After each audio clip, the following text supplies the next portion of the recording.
I have two drives here just to illustrate a couple of form factors that we design. This is an example of a 2.5-inch drive, as we call it, which would be used, for example, in a notebook computer. This is what we call a 3.5-inch form factor.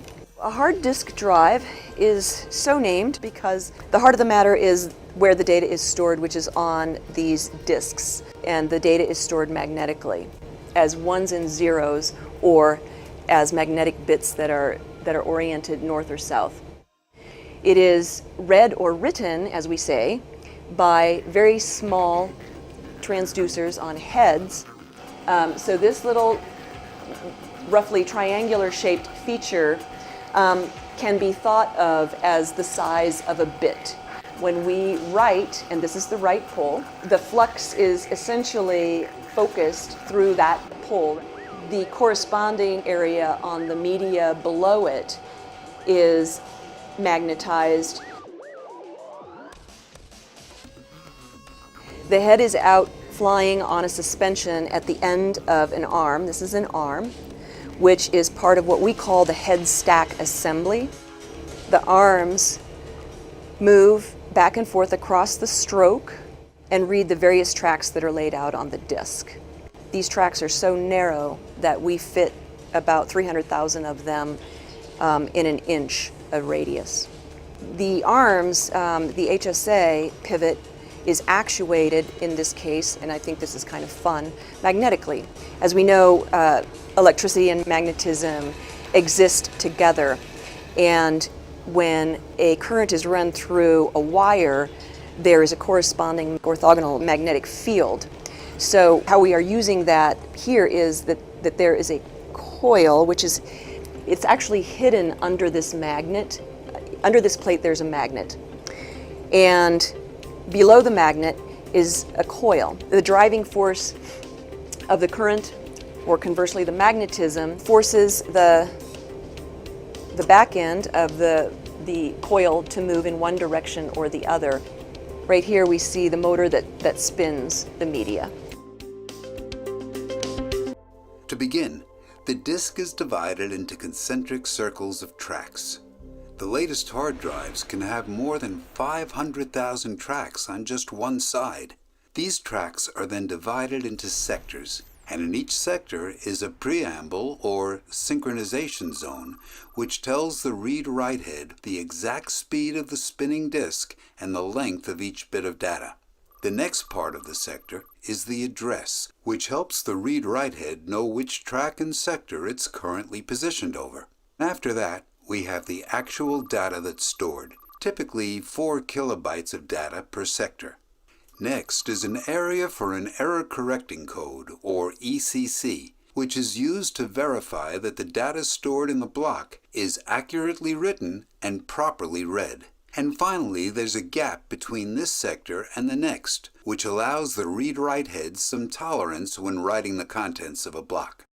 Now let's zoom in on the read-write head and the disk to see exactly how data is written and read. Writing data to the disk is done by manipulating the direction of magnetization of a localized region or domain of the cobalt-chromium-tantalum layer in the disk, and forcing the region to be magnetized in the up direction or the down direction. This tiny magnetic domain or region is around 90 by 100 by 125 nanometers, and when magnetized, all the atoms will have their even tinier magnetic north-south poles pointing in the same direction. In order to magnetize a single domain, which is equivalent to writing a single bit of data, a current is applied to a coil of wire at the back of the write head, thus creating a strong magnetic field back here. The magnetic field is channeled through the write head and focused into a small point at the tip, and then jumps across the 15 nanometer air gap and into the disk.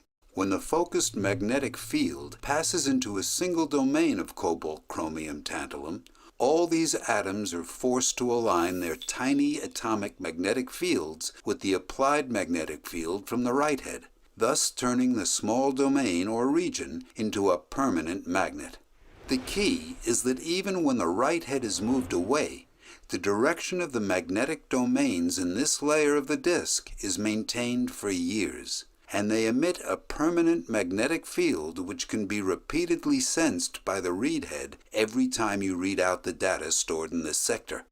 That is, of course, until the computer and write head rewrite a new bit of data to the domain by either flipping the direction or keeping it the same. Let's explore how we read data from the disk. Thus far, we've been showing domains as pointing up as a binary 1 and pointing down as a 0. While this is conceptually simple, it isn't actually the case. Rather, the read head is designed to detect the changes in orientation for magnetic domains pointing in one direction, and then the adjacent domain pointing in the opposite direction. This is because emitted magnetic fields from adjacent regions that switch their orientations are much stronger than the emitted field from just a single domain pointing one direction or the other. Therefore, each change in magnetic domain pointing in one direction to the opposite direction is assigned a 1, and an absence of a transition from one domain to the next is assigned a 0. Therefore, the write head would record a binary sequence of 0011, 0010 like this, or a sequence of 1101, 1110 like this, where the 1s are changes and the 0s are lack of changes.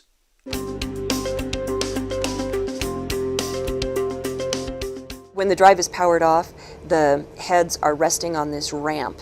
The arm swings off so that the heads are preserved and they're not touching the media or anything. If I want to write or I want to read, in other words, if I want to record a picture or if I want to bring out a picture file, the arms swing out over the disk and the heads are flying over the tracks, as we call them. So it goes to a very specific radius and the drive will be given an address to go. Let's pretend that was the radius, that was the track that contains the picture or part of the picture. That is the file that we said, please show me this picture. The data is recorded in magnetic domains that are very small surface area on the disk.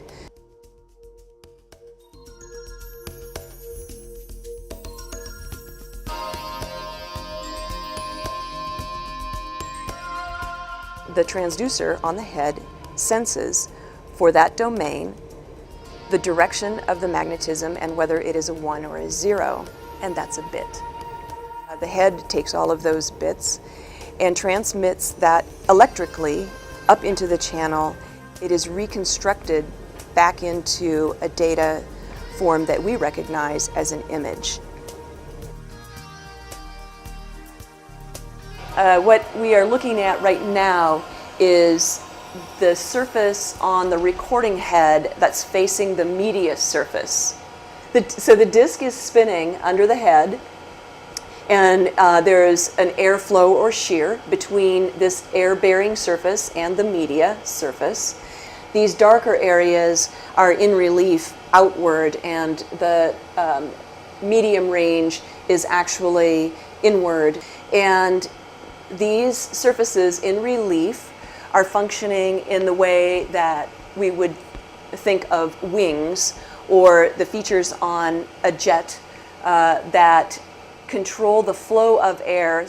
Everything that we can see in this view is only to support what we call the transducer out at what is the trailing edge of the head, and it's where the magnetic flux is read and written, or where we control the flux back and forth between the head and the disk. This is a very close view of the transducer, and at the top, it's not necessarily possible to see here, but we'll show a picture in a minute, is what we call the write pole. It's a very tiny dot in the middle of a triangle at that location, and that's where the pole that writes is visible. Down in the middle of this stripe is what we call the read element, and that is the location where the magnetic signal is sensed for the read function. So our magnification right now is 85,000, and our micron bar is 200 nanometers. When you think about it and you think about the size of molecules, we realize that some of these layers that we're looking at are roughly a few atoms or a few molecules thick. That is particularly true of the read element, and it's just a tiny dot or sliver when we look at it, even at 100,000x, and it has several layers which, again, are atoms thick at most. Very simple in concept and an amazing amount of technology.